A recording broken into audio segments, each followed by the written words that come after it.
നിങ്ങളുടെ ഇഷ്ട പരമ്പരകൾ എക്സ്ക്ലൂസീവായി സൺ നെക്സ്റ്റ് ആപ്പിലൂടെ തികച്ചും ഫ്രീ ആയി. ഇപ്പോഴേ ആപ്പ് ഡൗൺലോഡ് ചെയ്യൂ.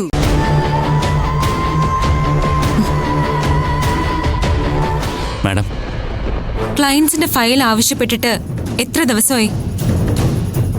അല്ല, അത് എന്താ അങ്ങനെ ഒരു ഫയൽ ഇല്ലേ?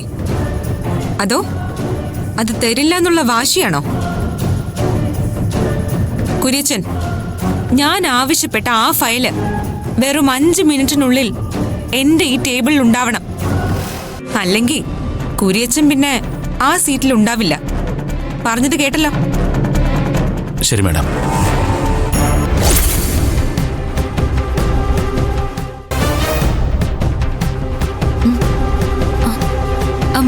രൂപേഷേട്ടാ, ഇരിക്കേ രൂപേഷേട്ടാ.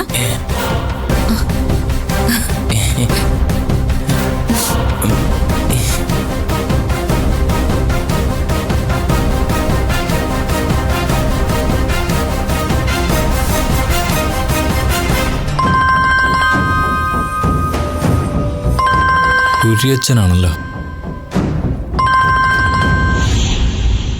ഹലോ സാർ എവിടെയാ?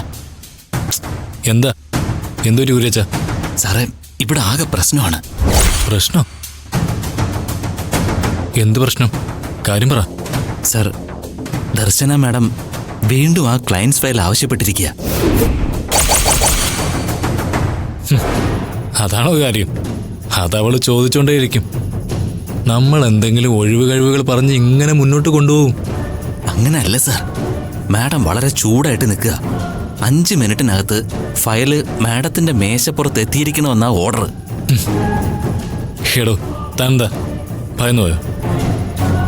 സാർ, ഇത് എന്നത്തെയും പോലെ അല്ല. മാഡം ആകെ കലി തുള്ളി നിൽക്കുക. ഇനിയും എനിക്ക് പിടിച്ചു നിൽക്കാൻ പറ്റില്ല. സാറേ, ഇപ്പൊ അത് കൊടുത്തില്ലെങ്കിൽ എന്റെ പണി പോവും. ഞാൻ ആ ഫയൽ കൊടുക്കാൻ പോവാ.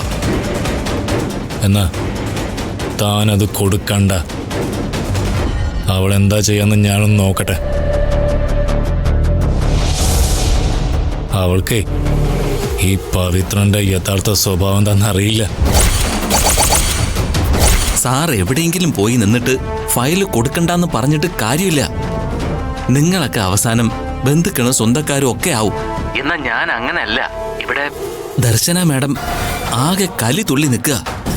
എനിക്ക് ആ ഫയൽ കൊടുത്തേ പറ്റൂ. താനിപ്പത് കൊടുക്കുന്നില്ല. പറഞ്ഞത് കേട്ടില്ലേ?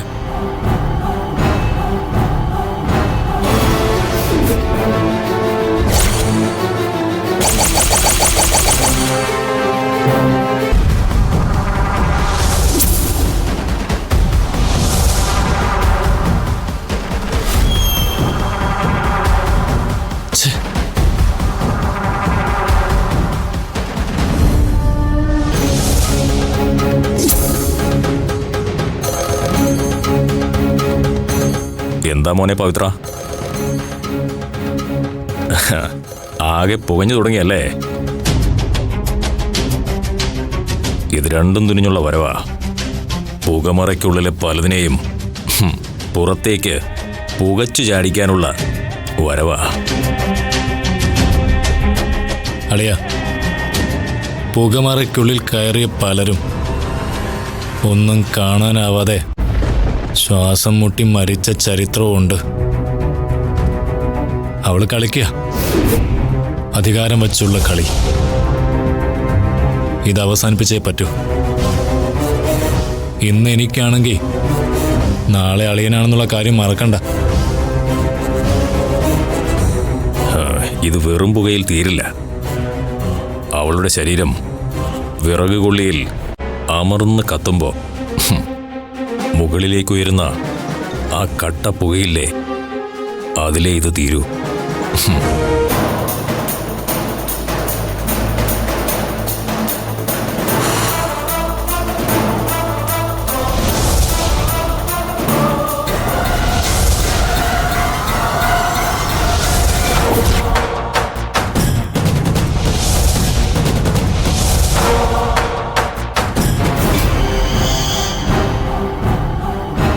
മോളെ,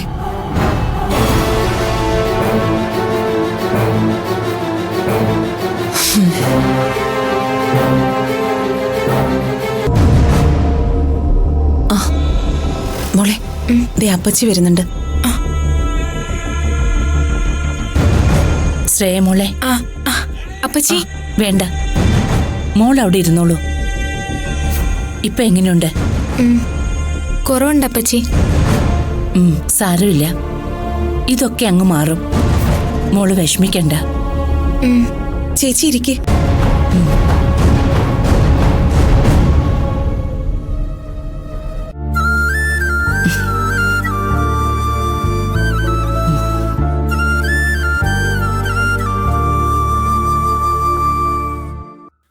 ആണായിട്ടും പെണ്ണായിട്ടും ഇവള് മാത്രമല്ലേ ഉള്ളൂ ഞങ്ങൾക്ക്.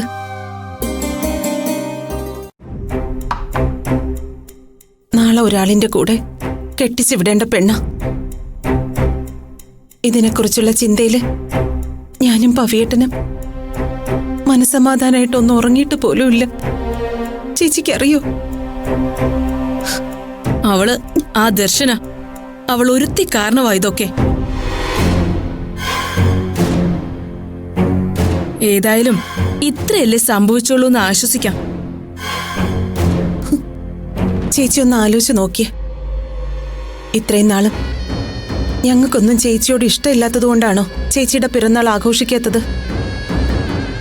ഊണിലും ഉറക്കത്തിലും വരെ ചേച്ചിയെന്നും പറഞ്ഞ് നടക്കുന്ന ആളാ എന്റെ പവിയേട്ടൻ. പിന്നെ ചേച്ചി വേണ്ടാന്ന് പറയുന്നത് ചെയ്ത് ഇവിടെ ആർക്കും ശീലമില്ല. ചേച്ചിയുടെ വാക്ക അന്നും ഇന്നും ഈ കുടുംബത്തിലെ അവസാന വാക്ക്. ഇതിപ്പോ ചേച്ചി അറിഞ്ഞിട്ടാണോ? അല്ലല്ലോ. ചേച്ചിയുടെ പ്രീതി പിടിച്ചു പറ്റാൻ വേണ്ടി നടത്തിയ ഒരു പിറന്നാൾ ആഘോഷം ഇത്. പുത്തനച്ചി പുരപ്പുറം തൂക്കുമെന്ന് കേട്ടിട്ടില്ലേ? ഇത് മനഃപൂർവ്വം കരുതിക്കൂട്ടി ചെയ്തതാണെന്നാ എനിക്ക് തോന്നുന്നത്. ഇതെല്ലാം അറേഞ്ച് ചെയ്തതും ആ പൊട്ടിക്കുന്ന സാധനം വാങ്ങിക്കൊണ്ട് വന്നതും അവള് തന്നെയാ. അതെ, അത് അവളാണ് വാങ്ങിക്കൊണ്ട് വന്ന കാര്യത്തിലൊന്നും സംശയമില്ല. ദർശന അത് സമ്മതിക്കുകയും ചെയ്തിട്ടുണ്ട്. അതിലെവിടെ ആർക്കും സംശയവുമില്ല. പക്ഷേ ഇവിടെ വന്നതിന് ശേഷം അതിനെന്ത് സംഭവിച്ചു എന്നാണ് അറിയേണ്ടത്.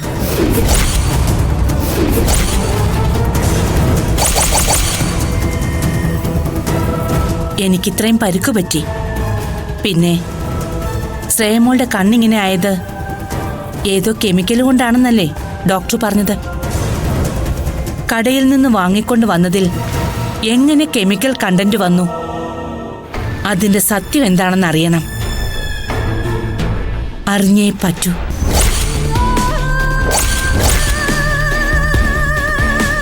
ആര് ചെയ്താലും എനിക്കതറിയണം.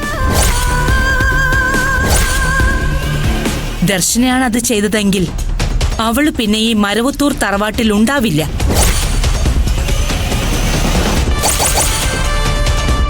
അതല്ല, ഇനി മറ്റാരെങ്കിലും ആണെങ്കിൽ ഇത് തന്നെയാണ് ശിക്ഷ.